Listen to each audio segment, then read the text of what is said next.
How old is the earth? This question is at the heart of a spirited debate between staunch believers of the Bible's teachings and those who entrust their faith in modern science. To the former, history in the Bible indicates that our home planet has been around for about 6,000 years. Yet, the scientific analyses of the latter yield an age for the Earth of over 4 billion years. How can two seemingly credible sources be so far apart on such a fundamental issue? This program examines the two cases and proposes a possible resolution to the differences. In the absence of such a resolution, the standoff prevails. It is not uncommon to hear Christian speakers refer to the 6,000 years since God created the earth, while the consensus of most scientists is that the earth formed about 4.5 billion years ago. So, how old is the earth? Consider the following.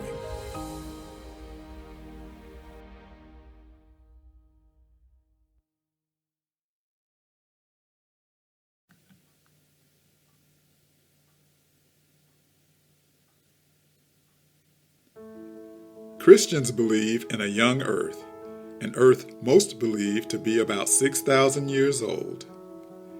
They base this belief on a progression of generations presented in the Bible from the creation of the first man, Adam, all the way to the birth of Jesus Christ. This approach of tracking genealogies was most notably used by Archbishop James Ussher in his 1650 book, The Annals of the Old Testament. Assuming God made the first man literally 6 days into Earth's existence, as Genesis 1:27 reports, and Adam from Genesis 2:19 was that man, Ussher connected the lifetimes of the 19 descendants of Adam out to Abraham from Genesis 4, 5, and 11 on a timeline, linked at the age each father was when his son in the progression was born, and determined them to span about 2,000 years.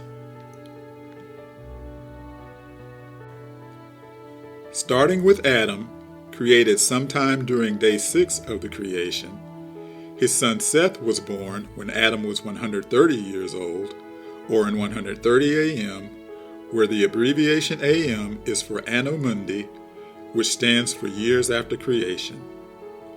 Seth had a son, Enos, when he was 105 years old, 235 years after creation, or in 235 AM, and Enos had a son, Canaan, when he was 90, 325 years after creation, or in 325 AM. This father-son progression is repeated for the remaining 16 patriarchs out to Abraham, the son of Terah, who was born in 1948 AM, or 1948 years after creation. Continuing from Abraham, his genealogy is given out to the birth of Jesus Christ in the first 16 verses of chapter 1 of the Gospel of Matthew. 3 sets of 14 generations according to Matthew 1:17, which, based on historical records, spanned about 2,060 years. From Abraham, the first generation, there are 13 generations that follow, culminating in the birth of David.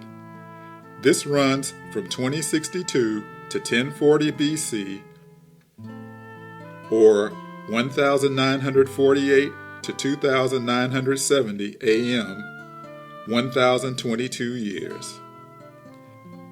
Here, BC years are converted to AM years by subtracting the BC year from 4010.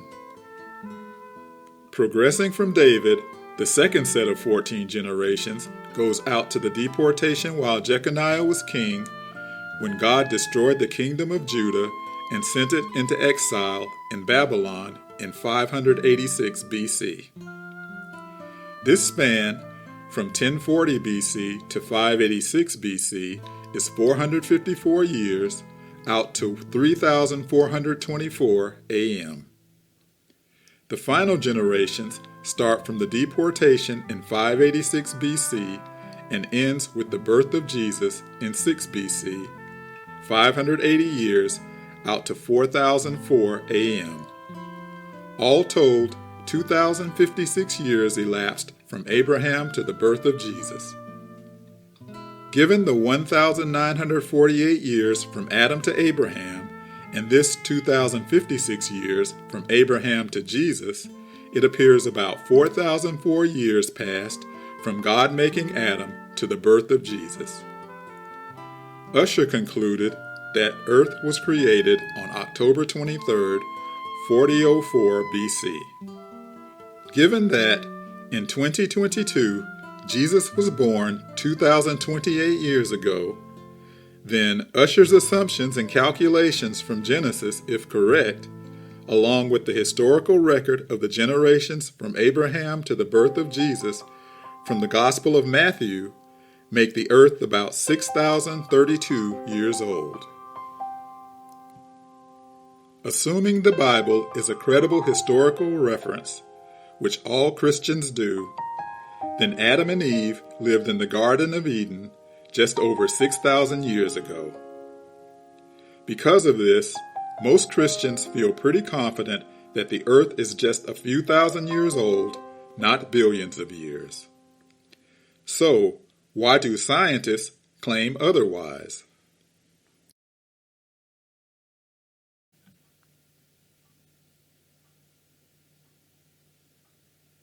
Scientists say that the earth is old, 4.5 billion years old, give or take a few hundred million years. They base this claim primarily on a process called radiometric dating. Radiometric dating uses the radioactive atoms in a sample to determine the age of the sample. This is the process used by geologists and archaeologists to get the ages of rocks, artifacts, and fossils. A radioactive atom is an unstable atom that emits particles from inside its nucleus in an attempt to become stable. This is called radioactive decay. Radiometric dating analyzes the ratio of certain radioactive atoms to their stable decay products in a sample to determine the age of the sample. Radioactive atoms have what is called a half-life, which is the time it takes for half of those atoms left in a sample to decay. Each type of radioactive material has a signature half-life. Because of this, the amounts of a radioactive material and its descendants in a sample can indicate the age of the sample. This is what makes radiometric dating possible. To look back millions or billions of years, radioactive atoms with extremely long half-lives are needed. For dating old rocks to determine the age of the Earth, the two naturally occurring kinds of uranium, uranium-238 and uranium-235, are often used. With half-lives of 4.47 billion and 704 million years, respectively, it would take over 30 billion years for uranium-238 created when the Earth formed to decay away, and about 6 billion years for uranium-235. Radioactive atoms with shorter half-lives created when the Earth formed would decay away in nature much sooner. For example, with a half-life of 24,100 years, any plutonium-239 created when the Earth formed would have all decayed away after about 250 million years. Currently, about 55,000 tons of uranium ore are mined each year worldwide, containing about 1 ton of uranium-235 for every 138 tons of uranium-238. No plutonium-239 is found in nature. If the amount of uranium-235 in nature was equal to the amount of uranium-238 when the Earth formed, then a crude radiometric analysis indicates 5.9 billion years would have to pass for the uranium-235 to uranium-238 ratio to get to the 1 to 138 found today. 5.9 billion years is thought to be an upper limit for the age of the Earth. A radioactive atom may experience a series of decays, but it eventually ends at a stable descendant. What starts out as a uranium-238 atom emits 14 particles on its way to becoming lead-206. A uranium-235 atom will emit 11 particles to become a stable lead-207 atom. It is the amount of the stable lead descendant along with that of its initial radioactive uranium ancestor that allow the age of a sample to be determined. If the amounts of the uranium and lead are known for when a rock was formed, by looking at how their concentrations have changed since formation, one can determine how many years have passed since the rock formed. Using the concentration of a third type of stable lead in the rock, not produced from radioactive decay, lead-204, two independent age equations called isochrones can be formulated to determine the age of a sample containing uranium. One equation, using ratios of lead-206 to lead-204 and uranium-238 to lead-204, along with the uranium-238 half-life, and the other, using the ratios of lead-207 to lead-204 and uranium-235 to lead-204, with the half-life of uranium-235.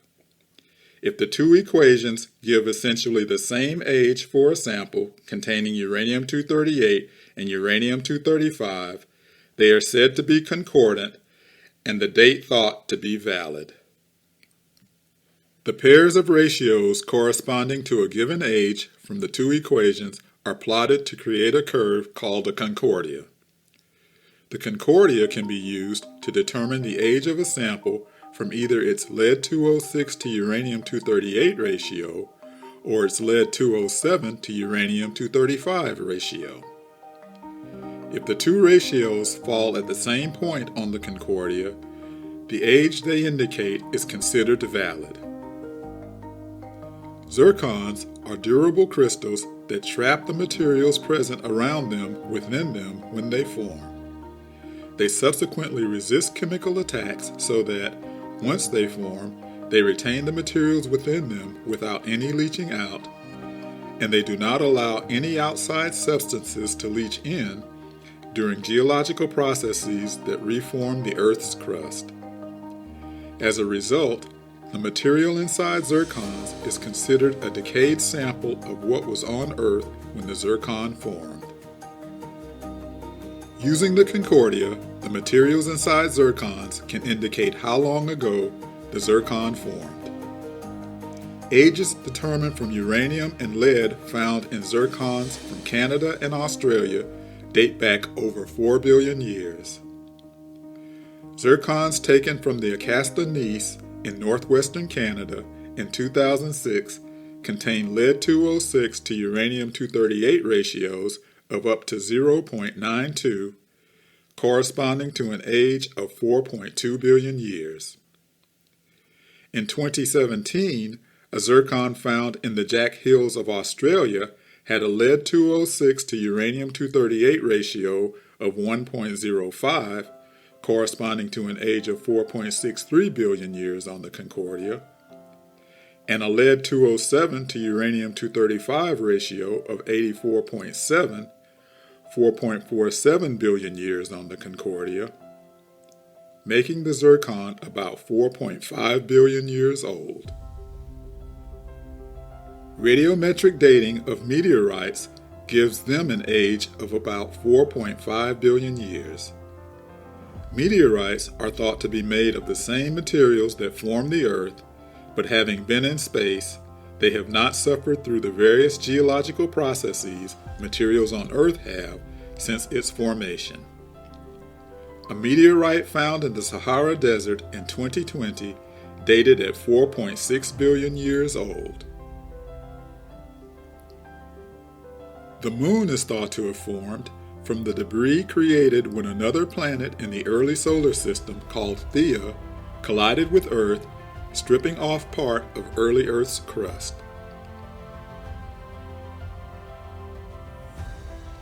A rock brought back to Earth from the lunar surface by the Apollo 14 astronauts contained a chip embedded within it thought to have resulted from that collision.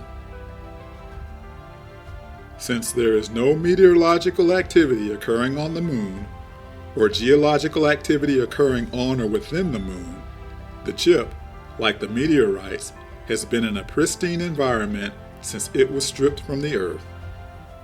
It also dates at over 4 billion years. With several independent sources producing essentially the same result, scientists are confident that the Earth formed over 4 billion years ago and believe it to be as much as 4.55 billion years old. So, why does the Bible produce such a different result? Or does it?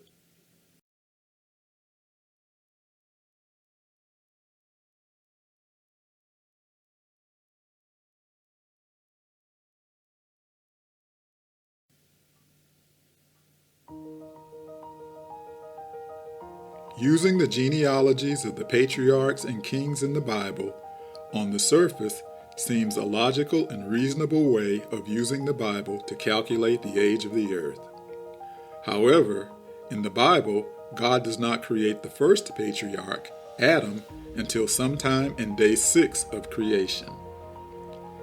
The genealogical calculations all assume that a creation day is the same length as a day on earth, and thus 6 of them do not change the number of years the earth is old.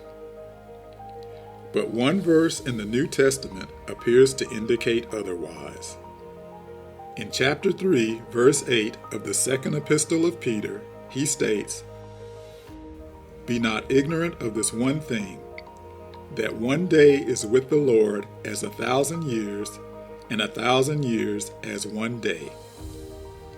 If one day with the Lord is the same as a day of creation in Genesis, then, at the very least, this passage seems to suggest that the 6 days of creation leading up to the creation of Adam add about 6,000 years to the age of the earth, in addition to the 6,000 years from the genealogies, making the earth about 12,000 years old. While adding 6,000 years to the age of the earth, effectively doubling the age from the genealogical calculation, is significant. The ramifications of this passage may have a much greater impact on the Bible's calculation of the earth's age than a few thousand years. A passage in the Bible can often convey multiple messages depending on the context within which it is applied. What is Peter saying in that verse? And what else is he saying? The verse initially says, "One day is with the Lord as 1,000 years," and then seems to echo that statement back as 1,000 years as one day. However, between those two phrases is the word "and." Having the word "and" between them can be interpreted to mean the two phrases are not the same, but are actually providing two unique pieces of information. The years and the days in the two phrases are likely not the same. They refer to different time systems, apparently the Lord's time in heaven, and some other time system, likely involving time here on earth. To begin to comprehend this, assume that the days and years referred to in the first phrase are different than those mentioned in the second phrase. To illustrate this, let the days in the first phrase, a day with the Lord, or the Lord's days in heaven, be denoted with a capital script D, and the years, which are from some time domain other than heaven, with just a capital Y, and the days in the second phrase, assumed from the same domain as that of the capital Y, be denoted with just a capital D, and the years, which are assumed earth years, with a lowercase y. Now, the verse says, one capital script D day is with the Lord as 1,000 capital Y years, and 1,000 lowercase y years as one capital D day. This interpretation creates an intermediate time zone that connects heaven's time domain to the earth's time domain, but also separates the two. To link the two phrases, assume one capital Y year is made of some number of capital D days. In biblical times, a year was usually 360 days, so let one capital Y year be 360 capital D days. Now, there are three pieces of information. One capital script D equals 1,000 capital Ys, one capital Y equals 360 capital Ds, and one capital D equals 1,000 lowercase y's. This tells how many Earth years there are in a day with the Lord, or Lord's Day. There are 360 times 1,000 Earth years in a cap Y year, or one cap Y year equals 360,000 Earth years. Since there are 1,000 capital Y years in a day with the Lord, or Lord's Day, this makes a Lord's Day 1,000 times 360,000, or 360 million Earth years. One last thing to note, from chapter 1 of Genesis, the Lord worked during the day, but an evening preceded each day during which he apparently did not work. So, the Lord worked during his days, but not his nights. In biblical times, a day was considered sunrise to sunset, and a night was sunset to sunrise. Assuming the two periods were the same length of time, then the Lord's night was the same length of time as the Lord's day. That makes the time that elapsed between the start of every Lord's day, a creation day, equal to 2 of the Lord's days, or 2 times 360 million Earth years, which is 720 million Earth years. Each creation day, consisting of a Lord's day and a Lord's night, appears to be 720 million Earth years long. God completed the formation of Earth in 6 days and began resting on the 7th day, which is apparently still occurring, so the Earth is slightly over 6 creation days old. 6 times 720 million Earth years is 4,320,000,000, or 4.32 billion Earth years old. This is only 0.23 billion, or 230 million years, less than the 4.55 billion years determined for the age of the Earth from the radiometric dating of zircons and rocks on Earth. Not knowing how far into the 7th creation day the Earth is, this suggests that it is about 1/3 the way through if 4.55 billion years is actually the age of the Earth. If this interpretation is valid, then what it does is show that radiometric dating of the Earth's age actually validates what the Bible says. According to the prophecies of the Bible, the Earth is more than 4.32 billion years old, and geology has found the physical evidence of that.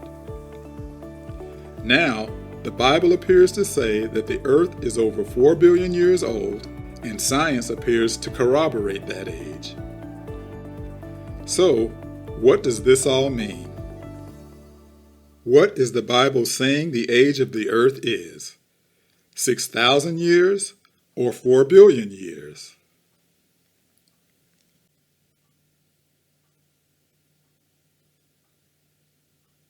As mentioned earlier, according to the biblical calculation done here, the Earth is into the 7th creation day, but it is not known how far in it is. However, it is known that, according to the genealogical calculation, Adam was created about 6,000 years ago, late in the 6th day of creation. Given that, it seems the earth can be no more than 6,000 years into the seventh day. This means that, according to the information in the Bible, the earth is 4.32 billion years old. Using the temporal and genealogical information provided in the Bible, a seemingly precise age of the earth can be determined. This age is slightly less than the 4.55 billion year age of Earth, determined from what are thought to be the oldest rocks on Earth. However, since only a small number of samples support this age, it may be a little on the high side. The majority of zircons dated have ages in the upper 2 billion year to lower 4 billion year range. Given that God was creating the earth during the first 2 creation days, and a creation day appears to be 0.72 billion years, one might expect to find zircons between the ages of 2.88 billion and 4.32 billion years old to account for work he did creating the planet on the second creation day. In fact, most of the dates measured fall in this range. Therefore, barring it being some amazing coincidence, this appears to be very strong evidence that science and the Bible are on the same page when it comes to the Earth's age. So, how old is the Earth? Both science and the Bible appear to put its age at 4.32 billion years old.